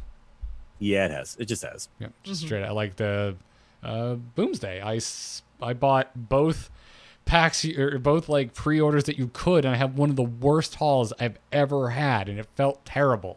I was like, oh great, well I still have to spend more money or dust a bunch of my collection to get some of the new stuff that is interesting. So it's rough. And that was over $100. It still felt like I was left out in the cold. I don't even want to think about how much those two things were, Garrett. Just stop. Don't even remember. It was a lot of money. It's a lot of money. Dills, next email. This comes from BioVisionary, who says, hello, chickens. I've been daydreaming about being in a real-life big boy Hearthstone tournament since competing in the Frozen Taco, which seems like forever ago. I enjoy doing Battlefy tournaments enough, but really hope to go to one in person before too long. My understanding is that DreamHack events are the only ones open to the general public. Are there any other tournaments that I could go to that I don't know about? Also, what advice would you give someone who has never traveled to a tournament like which one would be best to go to, or if there's anything specific to pack or expect. Well, I know that the PAX events have open Hearthstone tournaments as well. They're oftentimes filled with pros. Yeah, technically all the HCT or most of the HCT tour stops are actually open to the general public. Mm-hmm. There's a couple of them that have online qualifiers ahead of time, like the Copas, and I think there's HCT Germany and maybe Taipei that had like that they were just a top 16, so they weren't an open tour stop, but most of them are open. DreamHacks definitely are open to everybody, but a lot of the tour stops are as well. So as long as they don't have qualifiers ahead of time, take a look at tour stops in your area. And then fireside gatherings are another really good thing. They often have fireside gathering tournaments. So Tavern Hero qualifiers. Yeah. Yeah, Tavern Hero qualifiers give you a chance to get points locally to qualify for HCT events. Yeah, and so all the Tavern Bros by Tavern, me have tournaments, basically. yeah, all the Tavern Hero stuff feeds into the Challenger stuff as well, right? So that all comes together, and then you can qualify for HCT going up through the Challenger tournaments. So that's like a combination of the local firesides with the online tournaments that it sounds like you're already playing in. So if you're getting HCT points through online tournaments, then the fireside gathering tournaments and that whole Tavern Hero stuff is probably a good way to supplement what you're already doing. And then who knows, maybe you'll get into a playoffs or something. As far as advice, I would recommend bring a backpack with some food and water in it. You don't want to be hungry. You don't want to, and also have like a sweatshirt. You don't want to be cold. And it's often, especially with like these live LAN tournaments, it's really hard to know when like the next round's going to start, because it's often, 10 to 15 minutes after the previous round ends. So sometimes that could mean a round lasts 2.5 hours. Sometimes it can last 45 minutes. It really depends. So yeah, Dills, you're totally right. Having food and water available to you just in your bag is really, really good. Yeah. I think a lot of people don't think about that kind of stuff. They're so focused on the Hearthstone and stuff. They make sure they got their charger, and then they get there and exactly. they're starving. And if you're hungry, you're not going to play your best. If you're cold, you're not going to play your best. If you're thirsty, you're not going to play your best. So Yep. Hey, if you live in Central Florida, go to the Florida Fireside events in Orlando, because they're always close to food and they're run by good people. Yeah, and some places are run like out of like restaurants and things like that. So I mean, sometimes there is food that's just available, but I mean, sometimes it isn't. So yeah, just make sure that at your seat, wherever you're sitting, you're ready to go. You've got all the amenities. Yeah, exactly. So best of luck. But there are a lot of options without having to travel too far. Too far, yeah. Depending on what firesides are in your area, for sure. Yeah, mine's a 2-hour drive. But anyways, I took to Twitter, put a tweet out earlier saying, "Hey everybody, this is the last chance for crazy theories about what you think we'll see at BlizzCon." And I think a lot of folks took it as a chance to get real crazy. So I'm going to kind of do this rapid fire style. Feel free to get in here though, you two, and give your hot takes. But I have divvied these up into two categories. One I call plausible. The other I call nuts. So plausible and nuts. Let's start with so plausible. At K's HS writes in and says, "I expect a trailer for the next expansion and maybe a preview of a new ladder system, but I honestly think it will just be info on the upcoming expansion." I doubt we'll get a new ladder system, only because we just got the revamp with those 25 ranks for the new players. So if they were to, give us that and then say, "Oh, we're redoing everything," I feel like that would just be weird. So I don't. Well, they have said though that there's more that they're going to do rather than just the 5 stars every rank and the going back 4 ranks. I hope that just this new player rank is not the more they were talking about. I hope they're and like it doesn't need to be a complete revamp. It can literally just be like one more tweak or something like that. So I don't think it's completely out of the realm of possibility, but it's another thing I don't foresee. I'm not counting on it. Sure. You're not wrong, Dills, but we also haven't heard anyone even mention that like there's more since Brode left, because Brode was the one who every now and then he's just like, "We're still working on it. We want to make improvements." Yeah, yada. That's true. Yeah. At Lord Cynical with the next plausible says, "Third expansion for the year, whatever the single player content is for it, not much else. What I want is retooling of the classic set." Yeah, And but I doubt that too. Yeah, Lord Cynical was not the only person to mention retooling the classic set. Squinty Eyes Ronan said the first rotation of cards into the classic set to rebalance it. That's one way to do it. It'd be interesting. And like, I put this under plausible because it seems like within the confines of Hearthstone, something that they could do in the near future. Yeah. Yeah, like if they announced that, I wouldn't be like, holy crap, that came out of nowhere. I'd be like, oh, cool. Nice. They're actually doing that. Yeah. And also, it wouldn't be something that requires a complete revamp of the game, right? It's literally just moving cards from one place to another. One set to another. Well, we say that. Who knows? They might, you got to sacrifice a goat. You got to call up Beelzebub and, make a deal with the devil. And then he goes in and he changes your API and you're good to go. This is my understanding of how coding works. That's very spooky of you, Gary. Yeah. It is Spooktober. Yep. At Ringo_OSU and many others wrote in an expansion and nothing else. Yeah, I think that's the general consensus around here. Most plausible for sure. At R4N says a Ben Brode card or a Ben Brode card back. I want a flannel card back. I was gonna say I can totally see them doing something plaid. That would be great. Plaid flannel card When back. I first saw this, by the way, I thought it said Ben Brode back. Like, what if Ben Brode was like, I'm back? Yeah, no. Oh, I thought you don't just think meant like that's not plausible. I thought you meant just a picture of Ben Brode's back. Which I've never seen Ben Brode with his shirt off, but I imagine he has like this beautiful like prison gang tattoo. Just like total gangster. And our final plausible one at Dustin Affelter says that Blizzard's Ben Brode's clone is developing nicely. Its facial hair is coming in and will be ready for flannel soon.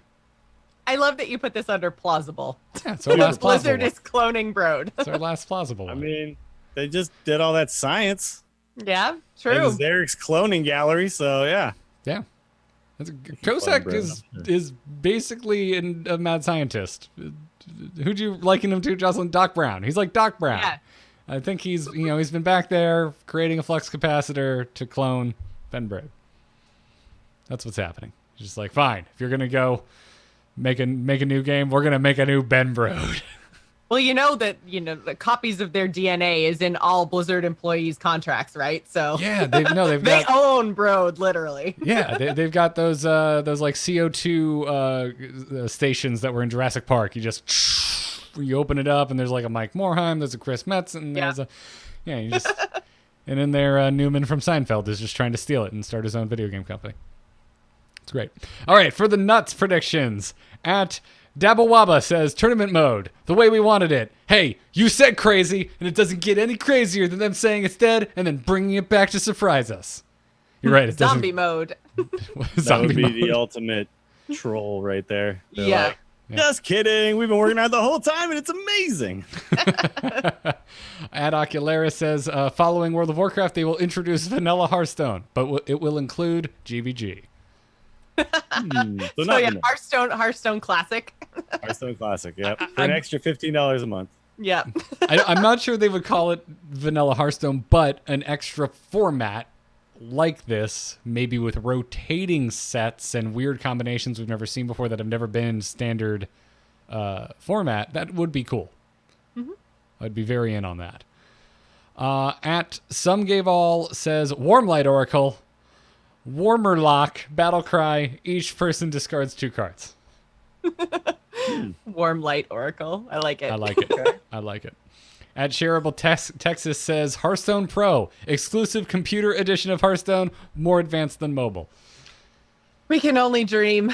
Why not? My pants just moved. Aww. It's because a dog just jumped up on my lap. What are you getting at? What are you getting at, Jocelyn? Why is your head always in the gutter? At Potts HS says, Hearthstone 2.0 with an all-new classic set, additional classes, and a balanced metagame. It's a little cheeky there. Crazy. I think they're doing pretty well with the balance, even if we not all agree that the meta itself is particularly fun. Has not been stale because of balance. It's been stale because of other things. Exactly.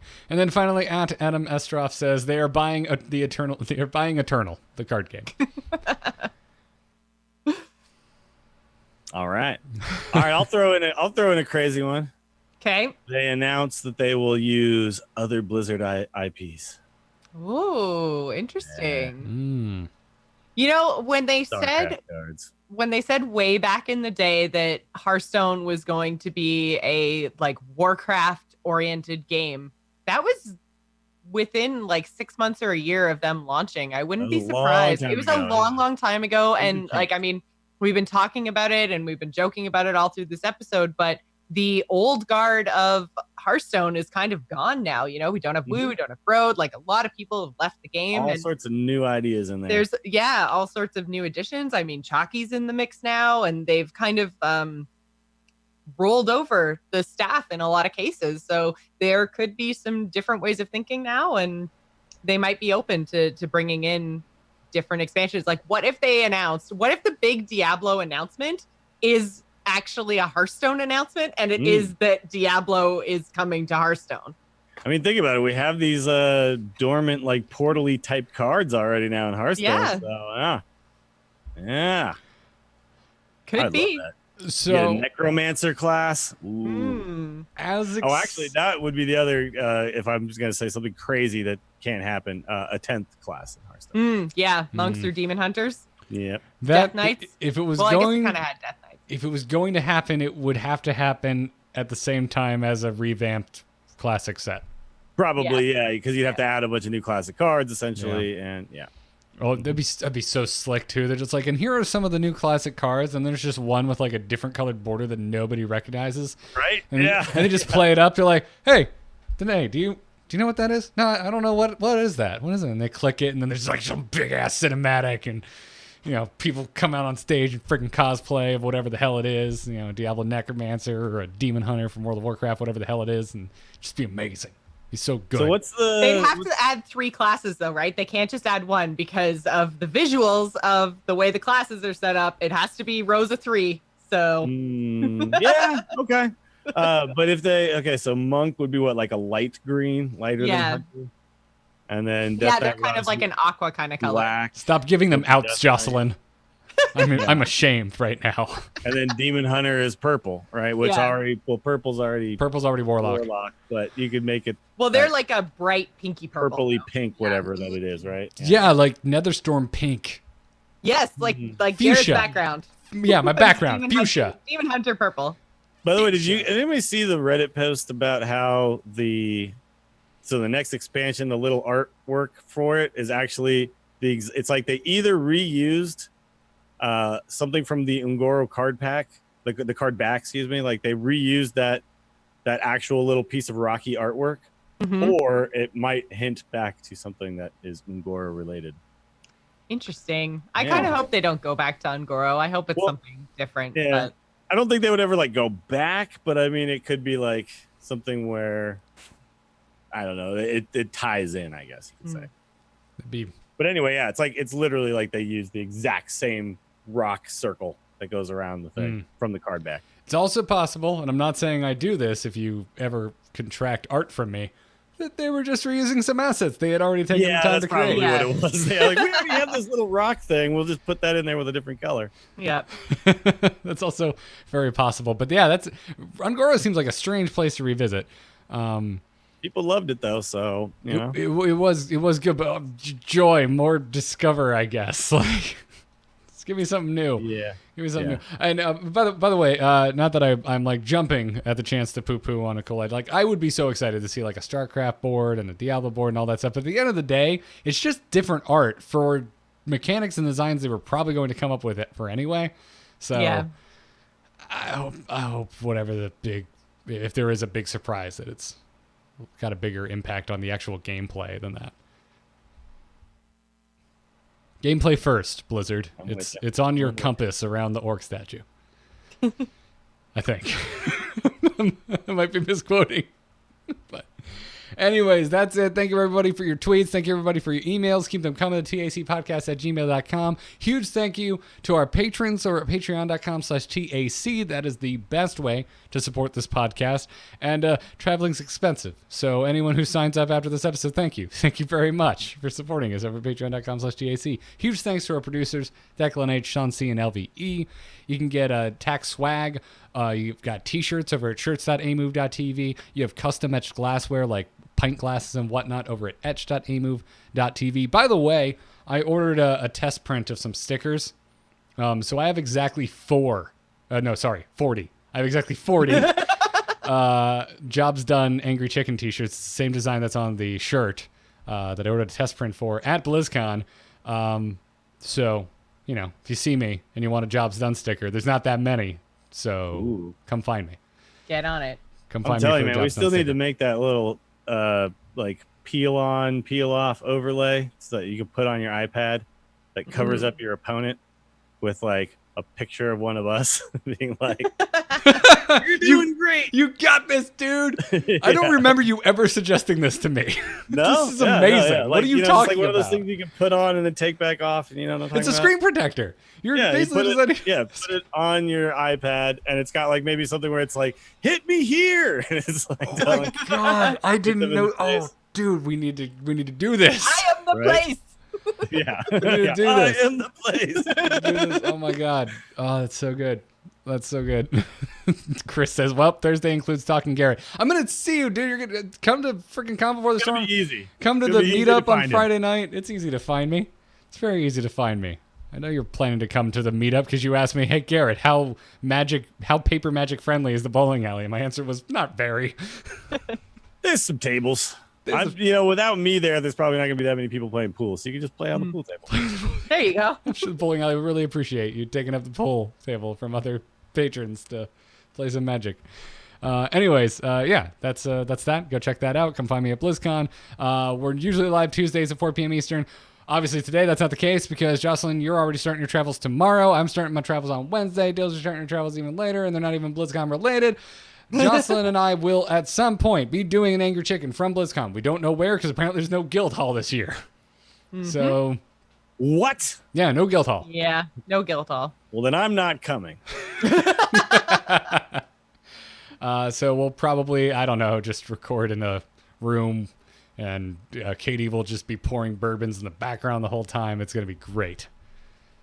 It's going to be great. It's going to be a real fun. Never mind, I'm coming. All right, get over here, man. I heard pouring bourbon. That's all it took was bourbons? that was Nobody it? told me there'd be bourbons. There's always bourbon with me. Dills, you know this. I always have bourbon. Fair enough. Not at BlizzCon. Do not check me for a flask. Don't do it. I'm clean, I promise. Baby, just walk right in. Yeah, I've also heard rumbles that we might be visited by some people that you might enjoy hearing from. Whoa. Just saying. It's out there. Although, if we have to invite them... Is it just saying? Didn't come to mind. It was not an intentional hint. I do not know Just Saying. I have never talked to Just Saying. It's very unlikely that he will be a guest. And also now I just realized that if we have a guest, I might have to invite them to a hotel room, and that's kind of weird. We'll figure it out. But anyways, before we go, Dills, where can everybody find you? Check me out on Twitter at Willie Dills, and twitch.tv/Willie Dills is where I will be streaming the Hearthstones. I've been working a lot lately, but I just realized after last night, I have one more work day before I have to go to Vegas. So you should be seeing a lot of me, and I'm having a lot of fun with Hearthstone. So come check me out playing some. I'm going to try all the fun new decks because it's so late in the season. I don't care. But we're just going to mess around. Cube Mech Paladin, go. Do it. Jocelyn, what about you? You can find me over on Twitch and Twitter. I'm at Joss Plays. That's JOCE Plays. And as always, for the months of October and November, I am pimping Extra Life. You can go to bit.ly/TGI Extra Life 2018 if you'd like to donate. We're raising money for the Children's Miracle Network, and we're like 75% of the way to our goal. I'm going to be streaming on November 10th is our next. We did one on Saturday, and then November 10th is our next stream. So it's been really fun, and you guys have been super generous so far. So keep it up. Thanks a lot for the support. Do that. You can find me at BlizzCon. Come find me either at Con Before the Storm Thursday before BlizzCon actually kicks off. You can find me at BlizzCon itself. If you see me watching esports and there's open chairs, come on by and smack Thundersticks as loud as you possibly can. I want to be the most obnoxious aisle. And, of course, come to the Meetup Friday night, 9 p.m., Bowlmor Bowling Alley at the Anaheim Gardenwalk Mall. It's right around the corner from the convention center. Come join us. They're open really late. I can't promise I'm going to close it out at 3 a.m. I'm a little old for that crap now. But we'll be there. We'll be there for a while. So come on over. It's going to be a good time. Other than that, I'm Garrett Art on Twitter. And all of the podcasts, including this one, can be found at namove.tv. That's going to wrap it up for this episode. I'm looking forward to seeing everybody at BlizzCon. I want it. All the sanitary fist bumps. All the sanitary fist bumps. Yeah. Hashtag brofist. Oh, man, it's been a while. Has been a while. Probably so long that a lot of the new listeners are like, what the hell is he talking about? What is a brofist? Whatever. Oh, dear. Whatever the case is, see you at BlizzCon, everybody. Safe travels. Job's done. Job's done. Job's done. Yes!